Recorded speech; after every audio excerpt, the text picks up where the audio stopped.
Hey guys, Ryan here from the Hustle and Grind podcast. I'm super excited to bring you episode 2 with our guest, Marc Forrat, owner of Forrat's Chocolates here in London, Ontario. We get really deep into this conversation, a very personal story, the personal journey of how Marc became a chocolatier from Brazil to London, Ontario, Canada. We talk about his new location opening up in Byron. We talk about his production facility, how he was on Dragon's Den. It's a real exciting story about perseverance, resilience, and really what it takes to be an entrepreneur and successful business owner. So super excited to bring you this episode. Let's get into it. Okay, Marc, hey, thanks so much for coming on our podcast here. I mean, I've known you for 15, 20 years almost. Quite a few years now. And I know a lot of your story, but it's really awesome.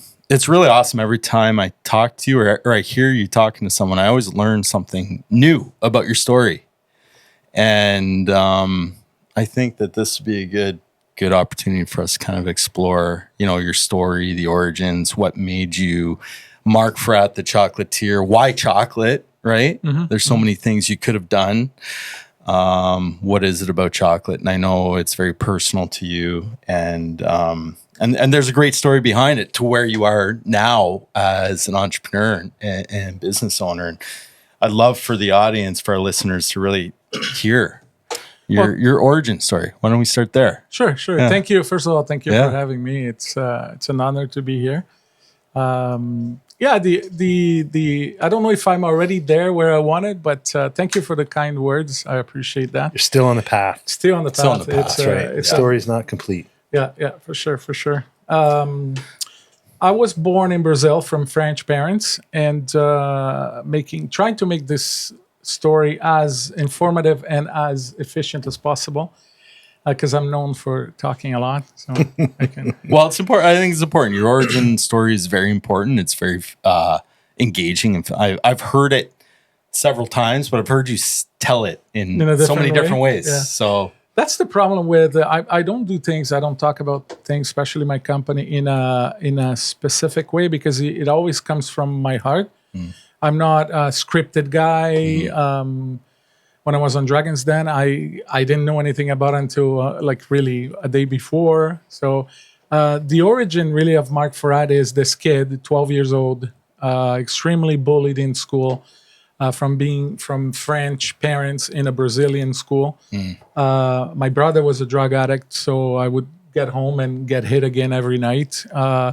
So it was a very difficult childhood, so to speak. Single mom.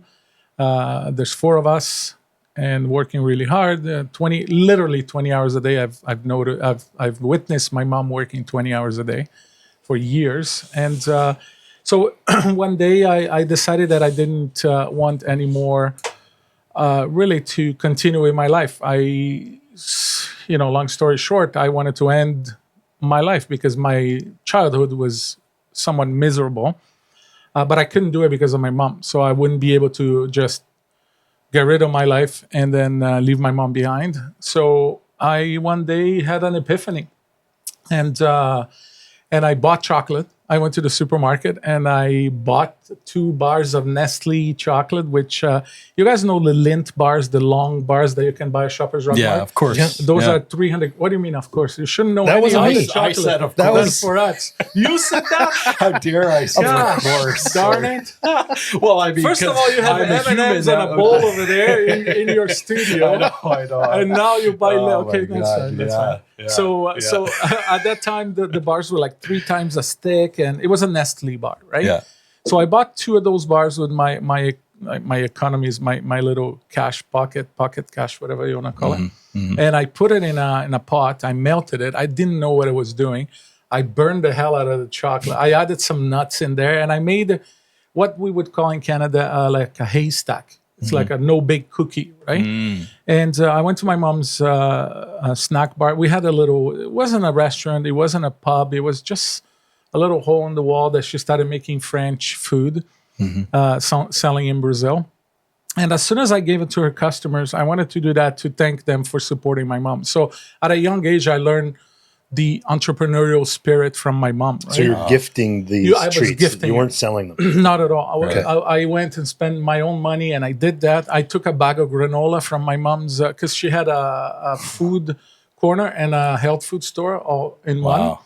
And I dumped the granola in there. I made a mess, and I put it in a cookie sheet, and I just went to the shop, and I gave it away. And instantly, people gave me hugs, literally movie style, pinch my cheeks, and I had that fuzzy, warm feeling coming into me, filling up that void in my heart that my brother took away from me, my bullies took away from me, and all that. And suddenly I didn't think anymore about, getting rid of my life and how miserable my life was. But I'm like, okay, first of all, I love chocolate. Second, I love making people happy. And look at the result. People like me. They're nice to me and all that. So at 12 years old, chocolate saved my life. And at 12, so at 12. you're 12. I was 12 then. Yeah. And I literally, I was offered a gun right around that time in Brazil. I mean, it's easy to, and I crossed my mind at that time to say, what the hell is the point? Right? My mom, poor thing, she doesn't have time for me. She loves me. She's just trying to survive. Yeah. She's just trying to survive. We had been robbed already twice at the shop. Oh my God. I was robbed at gunpoint when I was 9 for my necklace. I mean, it was crappy. Yeah. It was a crappy upbringing. But then I looked down the road, so to speak, and you have the slums, right? Kids that have no food, no mom, no business, no brother bullying you or hitting you, no bullies. They have nothing, and they still live and they dance the samba and all that. So who the hell am I to, so to speak, off myself? Yeah. In the name of the sad life that I have, Could be worse. Screw that. Absolutely, worse. could be a lot worse, right? Yeah. So give me a sign if I cannot say screw that, because No, we can swear on this. can swear a little bit. Yeah. Gives a shit. Who gives a shit? That kind of level, right? Screw that. Okay.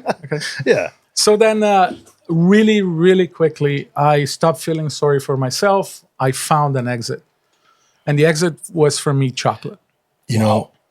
I never met anybody who's got a story that says chocolate saved their life. Right. I mean, I know lots of people who believe that chocolate is a Gave me diabetes. lifesaver, maybe, but Chocolate gave me diabetes. yeah. right. True. But What an point, origin! Scott. What an origin! Yeah. Yeah. I can only imagine being 9 years old and being robbed. I mean, we have kids. Yeah. We live in a pretty nice neighborhood, very fortunate, and my kids roam, quite freely. Yeah. Fortunately, and Very fortunate. that's not something We that I really spend much time stressing about. No, that's true. 12 years old. Like I've got a almost 14-year-old. Yeah. And starting high school. Yeah. What a different life. Well, and you wonder, not to go down this rabbit hole, but you wonder the tools that you're learning as a 12-year-old in Brazil and having to literally survive and persevere, right, through challenges that our kids here just would never could imagine. And not to downplay it, but like how that really translates into persevering through challenges as, through your entrepreneurship journey and that sort of thing. So I imagine because you have those tools in the toolbox, and just knowing you as long as I do, like I've seen you pivot in a million different ways without hesitation, because you're not scared of change. You're comfortable being uncomfortable. Does that make sense? Yeah. And the funny thing about this is that the worst period of my life was the best time of my life. Yeah. Because that's where I learned how to fall face first and then get up. And I don't even feel sorry for myself. I would love to be an inspiration and tell people, but it's the hits, the smacks, like every kick in the balls. Like I can close my eyes now and feel that kick in the balls. I know exactly where I was. Yeah. That one day I was around 12 years old, and this guy called my other school nemesis, I guess. I don't know if that's the right word. His name was Eduardo. And he kicked me in the nuts so bad that I almost fainted. I was crying for like ever. I had to go home and put ice on. I never told my mom. My mom didn't know I was bullied until like probably 17 or 18 when I became a man, so to speak. Yeah. At the age of 16, I kicked the shit out of my brother in front of my mom. So I took over the control of the house. Wow. At 16, he was 26, I think, 27. Yeah. And I kicked the shit out of him in front of her because he was going one more time against my mom and raising his voice and threatening her physically. So I beat the shit out of him.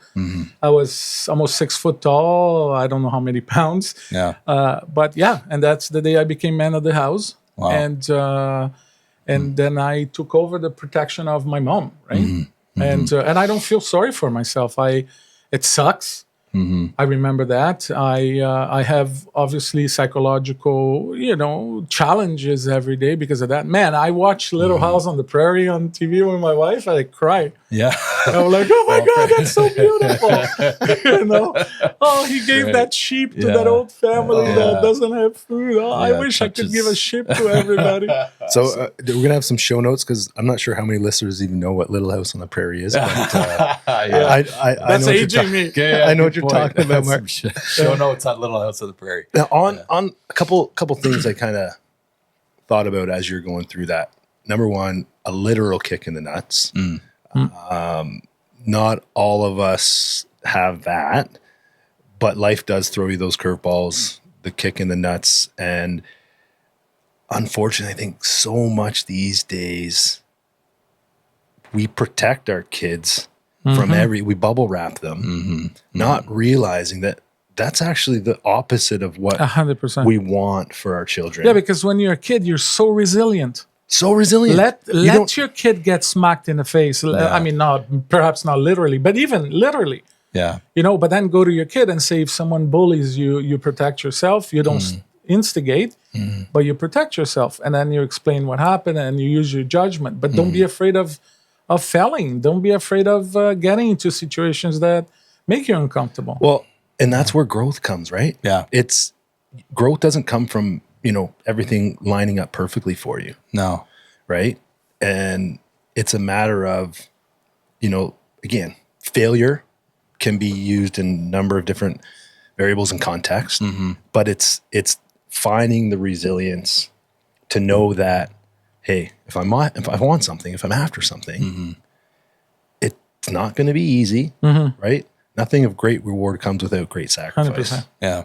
And unfortunately, many of us these days, more so than ever,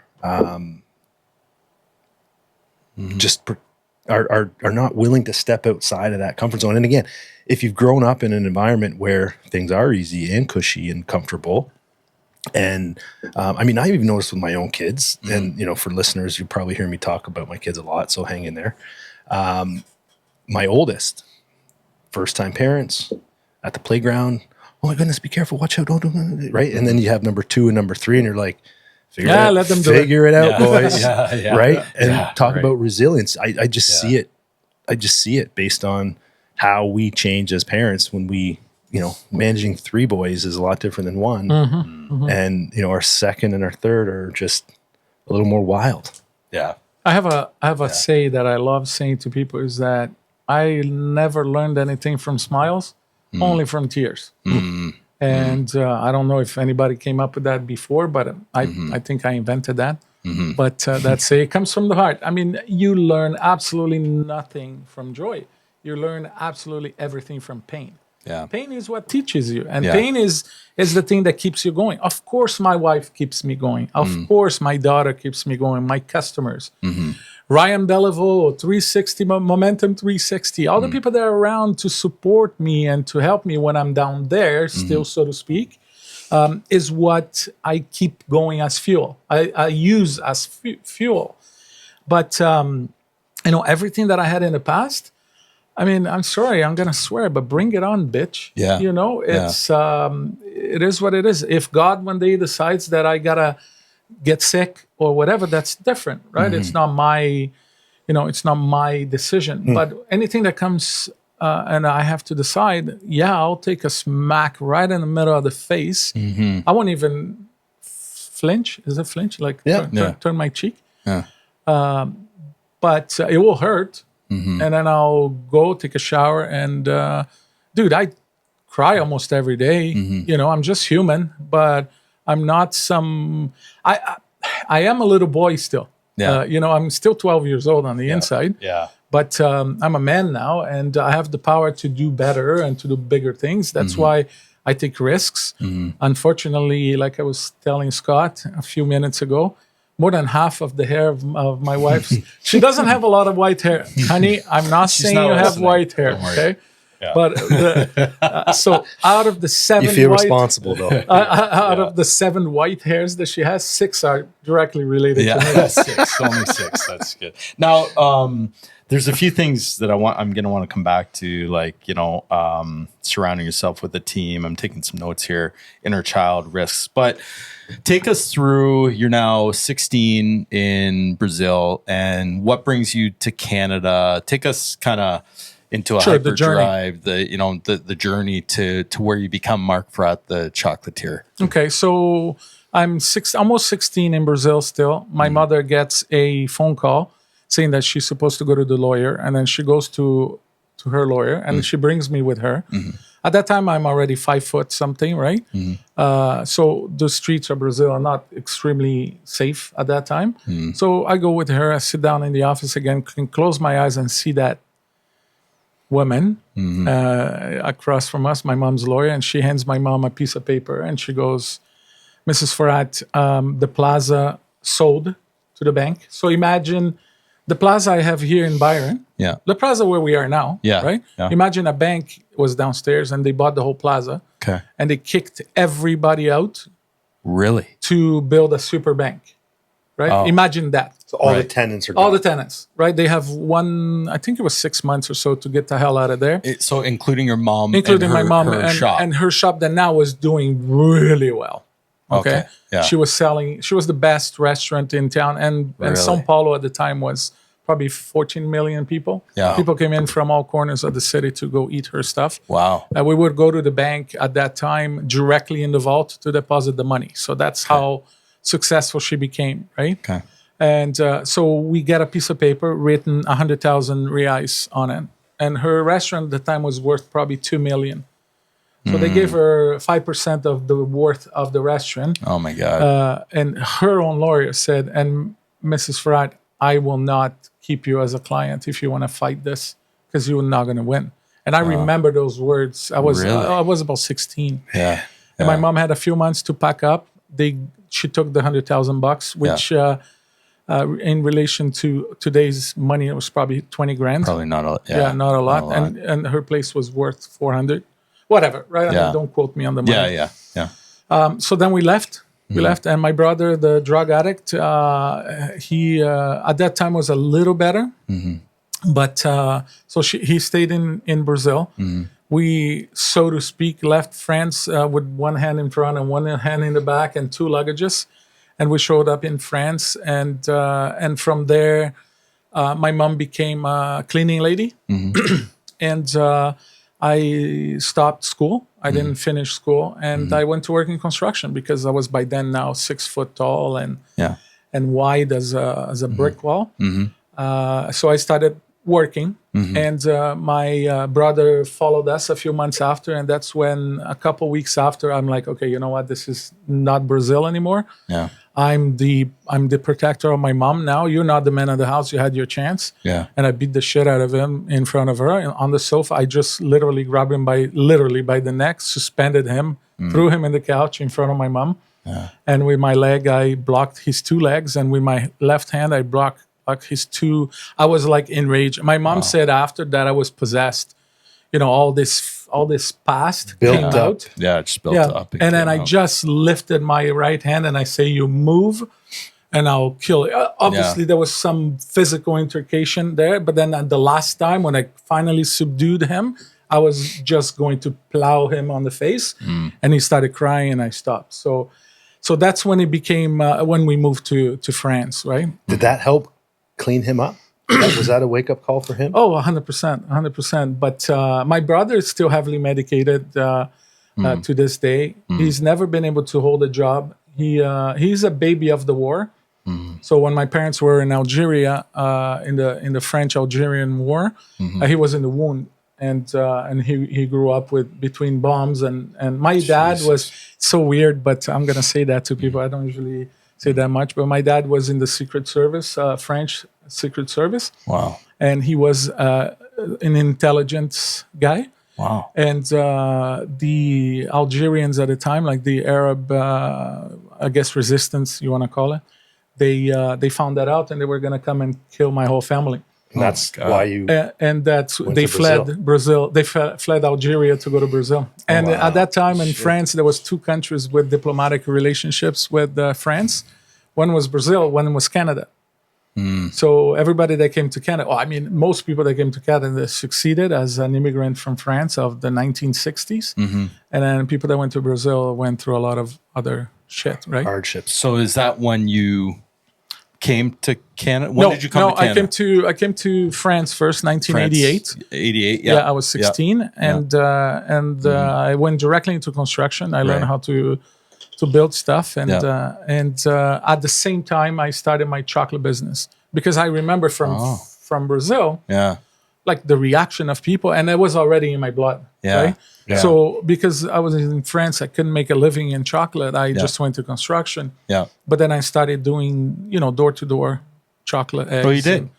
Chocolate eggs and things like that. So at 16, that's when kind of your entrepreneurial journey really fully started, I guess. Yeah, in a meaningful way, or in a starting to be meaningful way, yes. But when I was a kid in Brazil at 12, I would buy a bike used. I would repaint, change out the chains. Interesting. And then the brakes, and I would sell it for cheaper than a new bike, but still double than when I. So I had already that. So in you me, had right? that spirit in you, eh? That's because I needed money to do things, to buy my mom a gift or go out with my friends and all that, and I wouldn't ask my mom, right? So I had to figure out a way of doing it, and I wasn't ready to sell drugs, so I had to figure it out. So I sold chocolate. After I started selling a little bit of chocolate, but then I went to France and I learned how to make chocolate. I learned from a master chocolatier. Oh, you did? Okay. Yeah. And then after that, I started doing this and this and that, and until I met my wife, Elia, in 1996, 1995. And first kiss, it was February 29, 1996. Oh, wow. You remember the exact day. Are you kidding me? You're married. How you know right? Yeah, I don't. Sorry. Sorry, honey. Edit that off. Edit it off. The exact day. Take it out. This guy comes on the pod and just puts us to shame. Oh, I know. Come on, man. Had it down to the second day. Great, sorry about that, guys. It was at the beach. No, it wasn't at the beach. It was at her apartment. But my in-laws don't want to hear that. So. Yeah. They won't be listening. Yeah. So then while in Canada, then in 2003, I opened my first shop in the Covent Garden Market, and the rest is a continuously growing history. Wow. That's my Forrat intro was the Covent Garden Market. Interesting. Yeah. I worked for Cisco for a little while there and had a few clients in the market. And, you were that guy that wouldn't sell me sugar because I was too small. No, that wasn't me. That was another guy for sure. So I mean, literally, you came on the scene as Forrat's Chocolate in the Covent Garden Market. Yeah, and I remember you being down there. I didn't know you at that time, but I do remember the brand. Right, it was very. There was something different about what you were doing even back then. That was early 2000s? 2003, 2003. And I do remember, that was before even my entrepreneurial journey started. I think I was working with, Metro News or Syntax or something like that. Metro. And I do remember thinking, this is different, right? This isn't your average chocolate store, this guy, this chocolatier, very engaging. And over the years, I've seen you kind of talk to a lot of different people, a lot of different ways. And I think that's one of your superpowers actually, is that you can connect with so many people, so many different people on so many different levels. Thank you. You know, and but I mean that, you know, that's part of the secret sauce, right? Of Marc Forrat, or of any entrepreneur, really, is being a chameleon and understanding how to connect with people on different levels at different times. But so you're in the market, and then, you know, I know that probably started this whole journey in London, Ontario, of bobbing and weaving and left turns or right turns, and then COVID, and then where you are now. So can you tell us a little bit about that journey, you know, from when you arrived? Of course. When you say chameleon, I just want to precise that I'm very fortunate that this is not a strategy for me. It just comes out, right? People say, like, can you prepare for this event? I'm like, no, I'm just going to show up and I'm going to be myself. Yeah. If I do the right thing, great. If I do the wrong thing, then I'll learn next time. But I can't artificially be who I am. I am who I am. Yeah. You know, I hope that life has taught me enough skills to do what's best for everybody right now. But I do this generally, so I don't strategize about it. No. I haven't thought about what I was going to say here now. But you know what? I think that, and sorry to cut you off, but I think it's maybe a survival strategy. It's a baked in survival tool you have, right? Because being, you know, growing up being bullied and all the shit you went through, you had to assess someone very quickly. 100%. If they, you know, you had to understand them, you know, mirror them, and I maybe it's 100%. Because if I didn't know, for example, if it was exam week, my bullies would be. If it was exam weeks, I wouldn't come to school almost.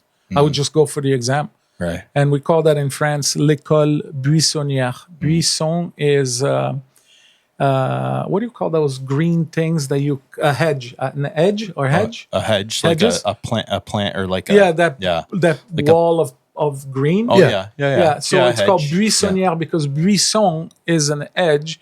It's one of those things. And then it's the idea that a little kid would hide under it. When the bus would come in, they would hide behind that so the bus wouldn't see them and they wouldn't go into the bus. Oh, geez. So it's called école buissonnière. So it's a hedge schooling, meaning that you wouldn't go to school, you would hide in there, and then you go out and about and you wouldn't go to school.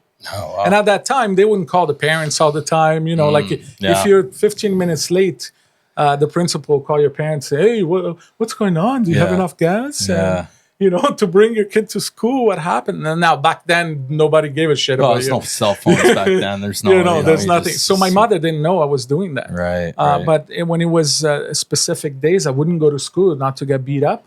Yeah. And I would hide. Yeah. Right. So it built this for me for sure. So I needed to, and my brother, if I knew if that day his girlfriend came in and they had a fight, I would listen, I'm almost 300 pounds. I'm 275 pounds. I can guarantee you that I will get up my bed and you will not hear me. I will go to the washroom. You will not hear me because my whole childhood was like that. Tiptoe. I had to tiptoe because if I woke, God forbid, I wake up my brother at 2:00 in the morning, he'll beat the shit out of me. Right. And he was under the influence of drugs and stuff like that. So I had to learn that. Right. So absolutely. And nowadays, and I don't do that artificially. I don't feel sorry about myself. But again, all those skills come in naturally. I didn't bring chocolate to you guys just because because I want to make you happy. I want you to be comfortable with who I am. And, these are good pretzels too, by the way. Yeah. So I do that naturally. So thank God I don't do this as a response to fear or it's not a strategy. It's built into me. Yeah. I don't wish it upon anybody to go through what I went through, but sometimes, you know what? I do wish it. Yeah. Because then it gave you the tools to survive. Yeah, absolutely. Right? I think a couple things to unpack here. And, you know, someone may not have a similar backstory, but that doesn't mean that their life experiences aren't relatable. And we kind of talked about this last week when Ryan and I got together on our kind of a relaunch episode. We talked about, you know, the hustle and grind aspect of things and the different approaches and thing that stood out for me there is, you don't over strategize. You don't over plan. Somebody asks you for an event. You say, yeah, I'll be there. I'll do it. And they're like, well, and they want this elaborate, detailed plan of execution. And you're like, no, I'm just going to do my thing, man. Like I've done this before. Yeah. You have this trust in yourself. And I think that can sometimes be what's missing for some of us is like, we've got this world of experience. It's different for all of us, but we've accumulated it over our lifetime. And if you're interested in something and you're trying to make something happen, this paralysis by analysis, like just do it. Just take that step. Just be confident. And it's almost, and it's even worse these days with the world of social media, because everybody's portrayal of their life is like perfect, right? Yeah. Nobody ever, well, not that nobody is, but very rarely are you sharing the shitty part of your day. Yeah. Right? Like getting my kids out the door for school, if they're tight on time, it gets a bit rough for a minute because they'd rather dick around, completely distracted from what they need to do for the 30 minutes. We've got 30 minutes. And rather than just packing their lunch and getting it in their school bag and getting their shoes on and being ready to go and then having 20 minutes to be a kid, they wait till the last possible minute. But we don't share that stuff on socials. Especially because you can't say on podcasts that you beat the crap out of your kids if they're not on time, right? No, we'll edit that one. Of course not. But it's this thing of being worried about what people are going to think. Because here's the thing. We're going to be judged no matter what. Somebody, your car today, somebody's looking up going, sweet ride. Or some other douchebag is looking at you going, that's a piece of shit. Right? Like someone's going to judge you at some level everywhere you go. Yeah. So if you can't just trust yourself and you're always worried about not knowing what to do or having the right answer, you don't live. You don't live, right? So that's kind of the piece that I took from there is sometimes we just got to trust ourselves, march forward. And if you don't know something, just say, you know what? I'm not really sure what to do here. Do you have any ideas? Like own it. Yeah. And don't try to be something that you're not. Yeah. Well, I know that trust is obviously a thing with any of us, right? As entrepreneurs or business owners, because, it's hard for people to really understand your vision and really get on the same. I think it's lonely as an entrepreneur, right? And you have to surround yourself with trustworthy people, and that's not always easy. I know you've been through a lot of staff and people that have come and gone, and no matter what you do, I had one of my staff that said to me actually last week, it doesn't matter how good you do to people, how many good things you did to your staff, you're going to be remembered by the bad ones. I'm like, really? That's a pretty sad existence. Yeah. Like if you, and I mean, I'm not going to enter into details, but I've done great things to my staff, and I got things that I've done not on purpose or inspiring, but shit happens, and you don't have any more sales or whatever happens, or you're late a little bit for a paycheck or whatever. But the fact that person told me this, and that person is very religious, like extremely religious, for that person to tell me that no matter how good I do, I'll always be judged in the bad stuff, I find it very sad. I find it a very sad existence. And one thing about me is that you, Ryan, specifically knows is that, oh man, how many mistakes I've done in my life, but I never not kept going. I'm still going. I'm in so much debt, it's not even funny, but we have a state-of-the-art factory. We're ready to do what we want to do. And the concept that we're launching in Byron now comes to that affordable luxury, because and I forgot to tell you one part of my childhood is that I was 12 years old still. And every day when I went to school, when I decided to go to school, I would take the bus in front of a Leonidas chocolate shop. It was either Leonidas or Copenhagen chocolate shop, super high end and all that, magnificent. And I was that typical kid with his hands on the window and with his forehead touching the window, and I was looking inside at all these other rich kids or these rich kids, because I wasn't rich, or these people with money inside enjoying eating chocolate and all that. And I was outside not being able to do that. And the only thing I had in my freaking mind was that I wanted to buy those 2 chocolates there in the little box for my mom. And I couldn't do that. Right. So that's the actual stage in my life that turned me into a chocolatier, because I said, F you all, why can't I afford doing that? Even though I'm, buying an old bike and repainting and then doing this, I can't have enough money to buy high-end chocolates for my mom. And that was a specific, my mom is a catalyst of everything in my life, right? How strong I am, how, my mistakes too. I learned how to deal with them through my mom. My mom just passed away 4 or 5 months ago. And it's been the most difficult emotional part of my life, because she was my rock. Thank you. Thank you. So sorry.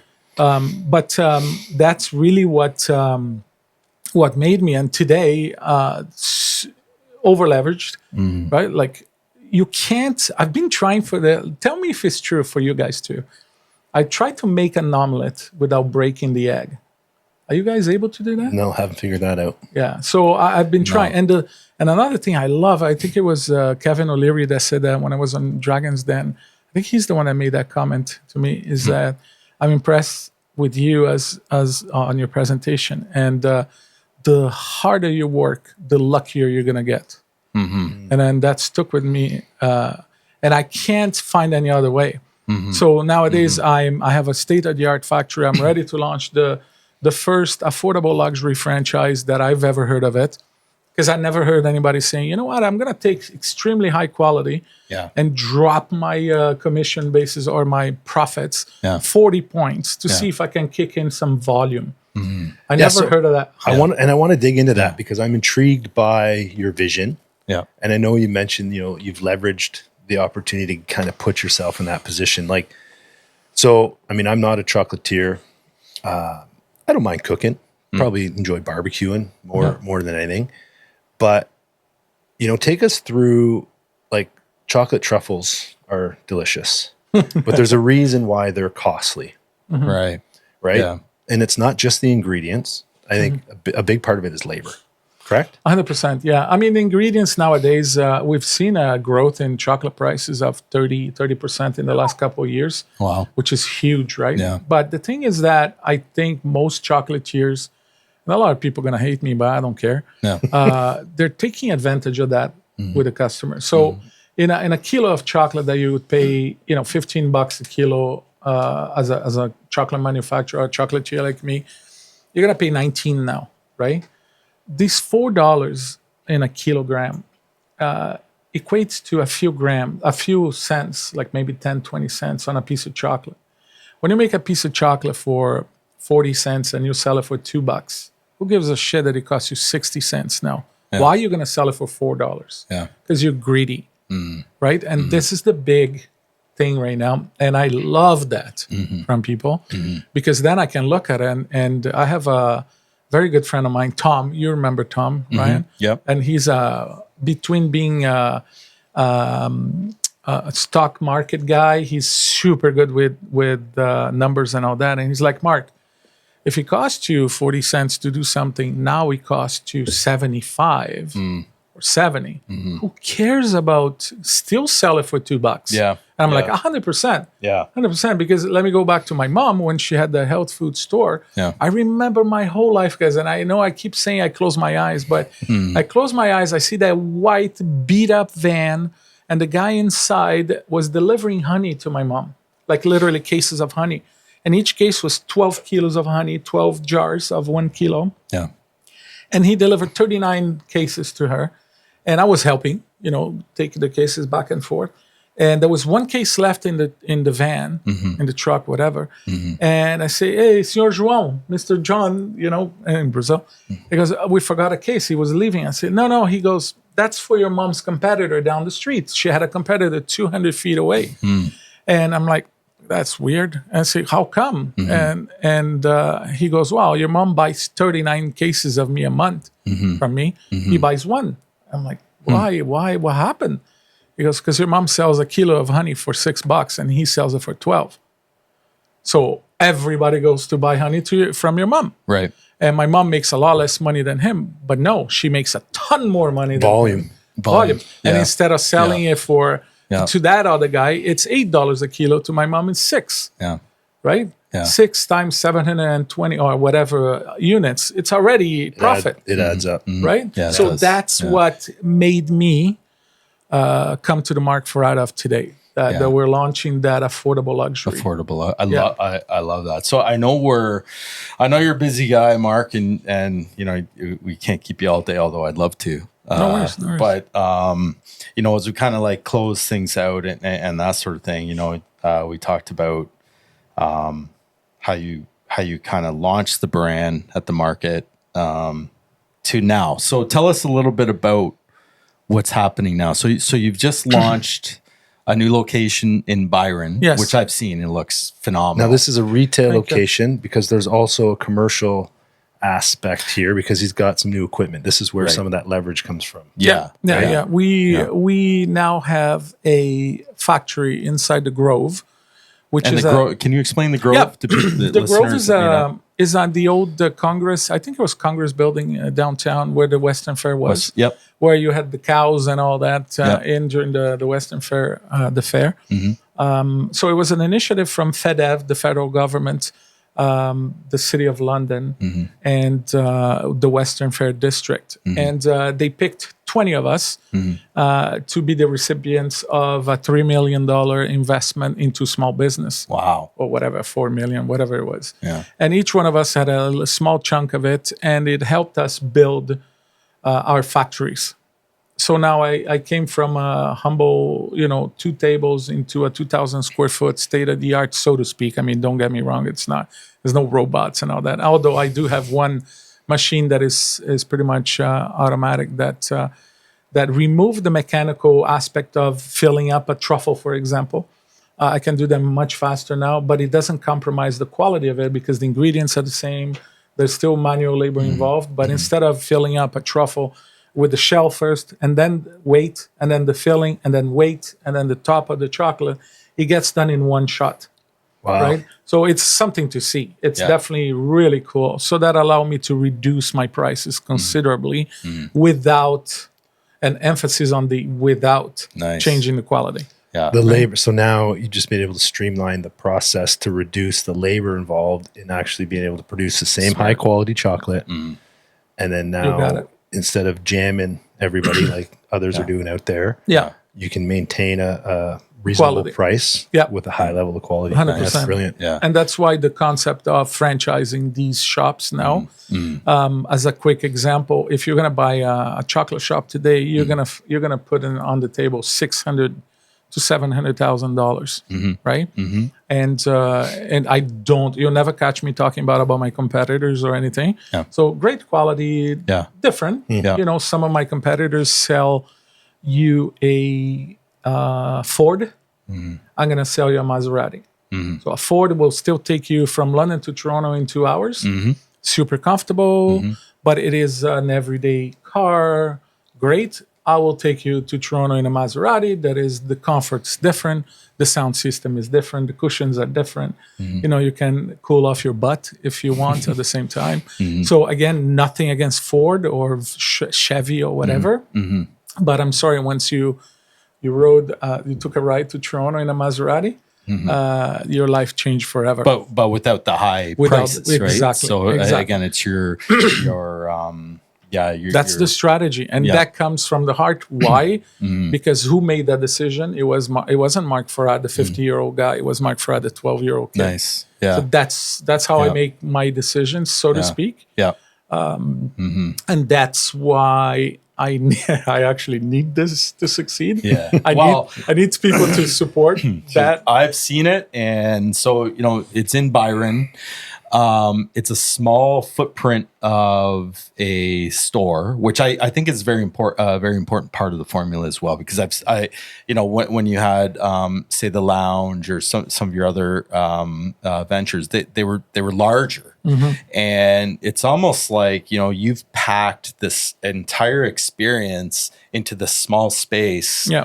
And it's genius because you walk in, you can experience the Forrat chocolate experience, And it's just every inch is optimized in this new space. You're very kind. I mean, I hope. Well, no, I'll I'm get not there. being kind. I'm just you've done this intentionally. You've learned throughout the variations of Forrat's chocolates that you've come to this, right? And I think that's like people see these overnight successes, and people that are going to listen to this podcast and learn about you for the first time, going to be like, oh, this guy just woke up and created this an overnight success. An overnight success. 30 years in the making. 30 years in the making. Right? So that's why it's important to understand your origin story, where you came from and where you are now. Because I'm telling you, when people walk into this new location, which you did talk about, you have plans to franchise. Yes. Yeah. You can see that it's definitely a franchisable kind of formula. And I wanted to just kind of elaborate on that. So if you caught it earlier, if you're, have a love and a passion for chocolate and want to maybe make a business of it, the barrier to entry is $600K typically. Oh yeah. So that would be $600K. But this is where I think the unique factor from what Marc's built over at the Cove. Mm-hmm. The Grove. The Grove. Yeah. Sorry. Let's edit that out. The Grove. So for anyone who's interested in maybe thinking about a chocolate business now, you've dramatically reduced that barrier in a significant way because you can now manufacture or produce, I don't know what the right word is, produce this high level, high quality chocolate at scale so that the investor in a franchise can come in for 100K. Yeah, 100K or less. That's phenomenal.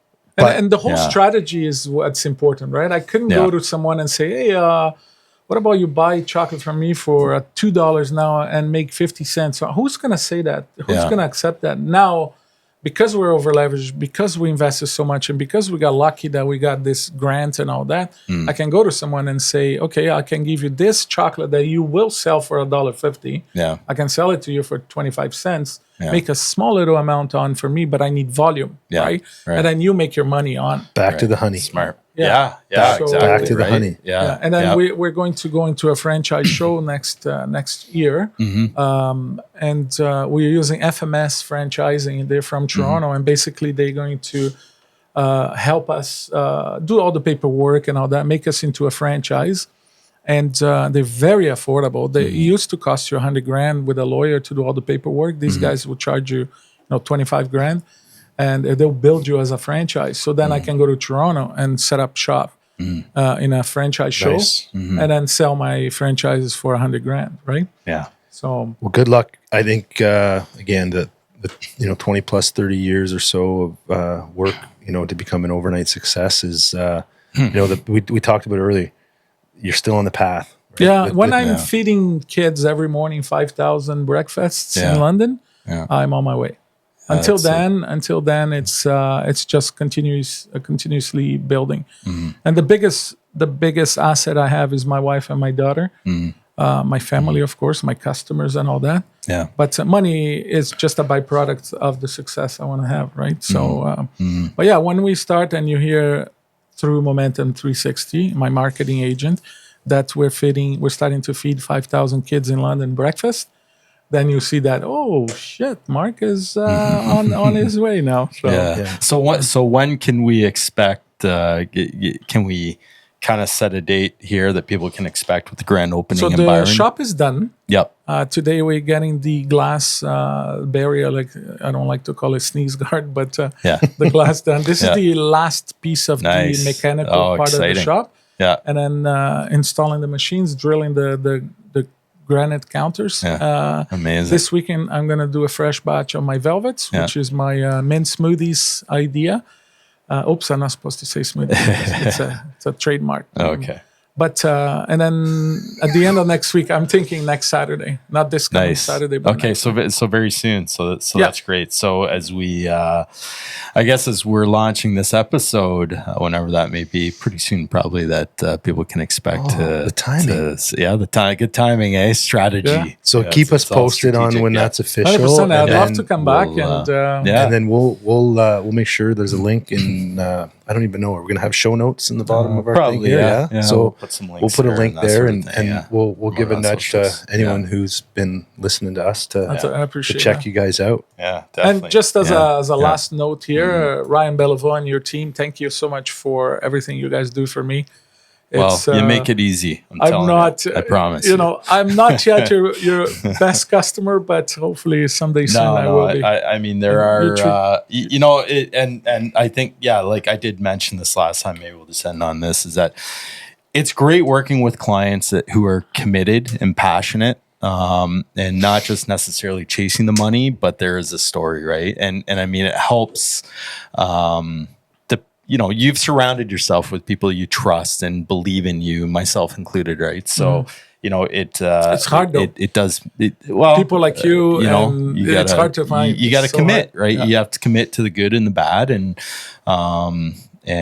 there definitely are challenges. But the one thing that I've always really admired about you is just your perseverance and your resilience, right? Thank you. And it's just Let's face super it, inspiring. there's a lot worse than me, right? Yeah, There's a lot of people out there with I know you no say that. limbs and cancer, and like I don't feel at all like I'm accomplishing anything other than stop crying and brush it off. Yeah, of course I hope I can inspire people, but there's a lot bigger people than me out there, right? And I think that's what keeps us humble too, right? Yeah, well, that's what makes you. So, Well, thank you. Yeah, Mr. Marc Forrat, thanks for coming on our show. Thank you, guys. Thank you. This was way better than the last time. Way better. Well, definitely, because we have good gear, we have good equipment, right? Marc was our first guest on the last round, and he's our forgot first about guest that. on this round, and I think we've you guys we've stepped it up. outdone yourselves. Yeah, it's amazing. Yeah. Great Okay. setup. Thanks for coming in. All right. Thanks Thank for you. coming in. Be well. Yes, you too, guys. Okay. Take care. Take care. Stick there. Nailed it. Awesome. That's a wrap. That's a wrap. That was great.